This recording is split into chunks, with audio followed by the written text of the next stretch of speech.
Hello friends, welcome to Maithri's world. ఎలా ఉన్నారు మీరు? అందరు బాగుండాలని కోరుకుంటూ వీడియోలోకి వెళ్దామండి. ఈరోజు 3 రకాల పప్పులతో దోశ చేస్తున్నానండి. దానికోసం పెసర్లు, శనగపప్పు, మినపప్పును మూడింటిని సమానంగా తీసుకున్నాను. రాత్రి నానబెట్టుకోవాలి.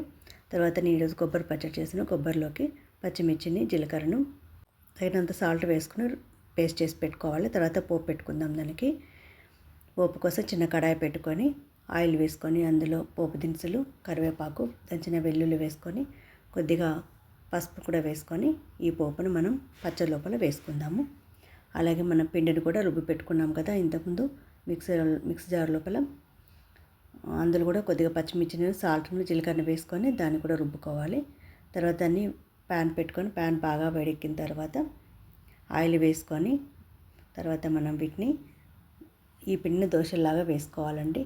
ఇవి చాలా బాగా వస్తాయి. బియ్యం వేయకుండా కానీ చాలా క్రిస్పీగా, చాలా టేస్టీగా వస్తాయి.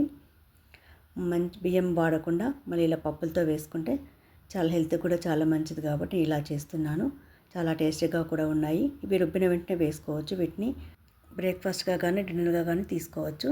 చాలా హెల్తీ ఫుడ్. మీరు కూడా ట్రై చేసి చూడండి. మీకు నచ్చితే లైక్ చేయండి, షేర్ చేయండి, మరియు సబ్స్క్రైబ్ చేయడం మాత్రం మర్చిపోకండి. ఈ వీడియో చివరకు చూసినందుకు థ్యాంక్ యూ.